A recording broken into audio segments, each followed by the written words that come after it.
अब इस वाकया पर बीजेपी चुटकी भी ले रही है और इस पर सवाल उठने भी चाहिए। मल्लिकार्जुन खड़गे का नाम साफ तौर पर अनाउंस हो रहा था, लेकिन राहुल गांधी को पहले बोलना था तो राहुल गांधी के नाम का अनाउंसमेंट कर दिया गया। हालांकि जब मल्लिकार्जुन खड़गे बोले तो उन्होंने इस रैली के दौरान एक बात कही।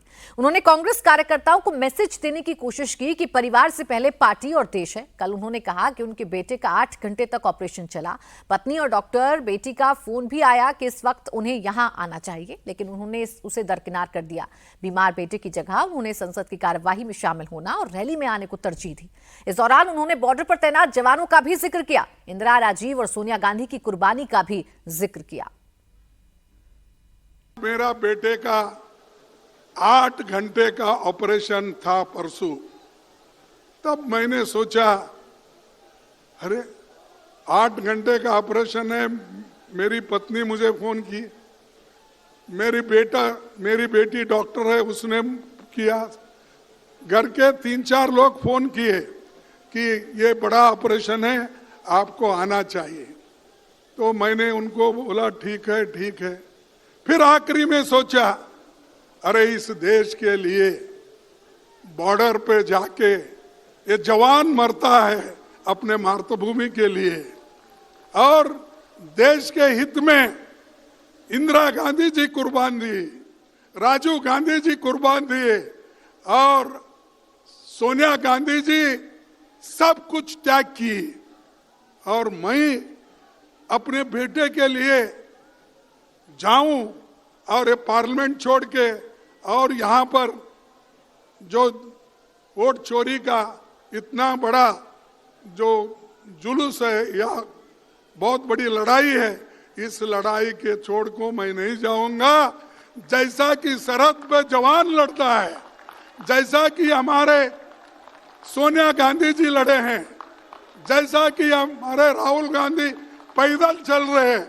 अरे मेरा एक बेटा को अगर कुछ भी हुआ ठीक है, लेकिन देश के 140 करोड़ लोगों को बचाना है, इसलिए मैं रहूंगा। इसीलिए मैं यहाँ पर आज हाजिर हूं और लड़ाई में हमेशा पीछे नहीं हटना। मल्लिकार्जुन खड़गे साहब अपनी निष्ठा भी दिखा रहे हैं, अपने कर्तव्यों की भी बात कर रहे हैं, लेकिन मंच पर उनके साथ जो हुआ उसका कंपैरिजन अब बीजेपी से होगा। जैसे नितिन नवीन के नाम का अनाउंसमेंट होता है, चाहे प्रधानमंत्री मोदी हो, गृह मंत्री अमित शाह हो, आदरणीय नितिन नवीन कहकर पुकारते हैं, उनके सम्मान की बातें करते हैं, तो दूसरी तरफ कांग्रेस के मंच पर जो हो रहा है, विनोद जी, अब इसे किस तरीके से देखा जाए? नाम का अनाउंसमेंट अगर हो गया है, राहुल गांधी को अगर बोलना भी है तो कुछ देर इंतजार कर सकते हैं। हमें लगता है हम लोग ओवर रीड कर रहे हैं इसको।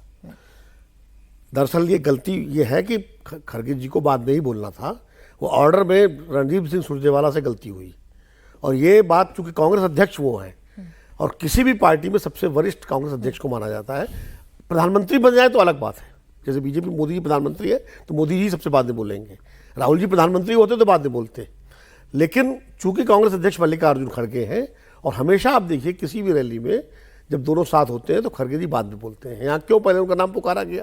ये गलती जो है सुरजेवाला से हुई, या तो जो आयोजक लोग तो उन्होंने नाम गलत लिखा, और इसीलिए राहुल गांधी ने उसको टोका कि पहले मैं बोलूँगा उसके बाद खड़गे जी बोलेंगे। क्योंकि अगर राहुल गांधी बाद में बोलते तो इशू ये बनता कि देखिए अध्यक्ष को पहले बुलवा दिया और राहुल गांधी बाद में बोले, यानी बड़े नेता। तो ये इसलिए किया गया, अब उसका उल्टा कर लिया गया। ये ओवर रीडिंग है। और हमेशा आप देखिए, 1-2 मैंने रैली ऐसी भी देखी जहाँ सोनिया जी भी पहले बोली है, उसके बाद खड़गे जी बोले हैं, चूंकि अध्यक्ष होने के नाते।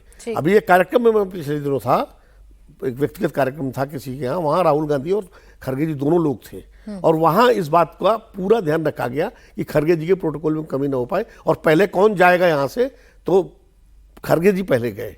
जो ये प्रोटोकॉल है इस पार्टी का, तो ये उसके तहत हुआ। इसमें कोई, आप दूसरे दृश्य भी देखिए, जब खड़गे जी बोल रहे हैं तो राहुल गांधी खड़े होकर ताली बजा रहे हैं, पूरी पार्टी खड़ी हो रही है, स्टैंडिंग ओवेशन दे रहे हैं। वो तो सबने देखा जब राहुल गांधी, जब खड़गे जी आए तो उनको हाथ पकड़ के राहुल गांधी ने कुर्सी तक लेके आए, तो ये सब देखना पड़ेगा ना।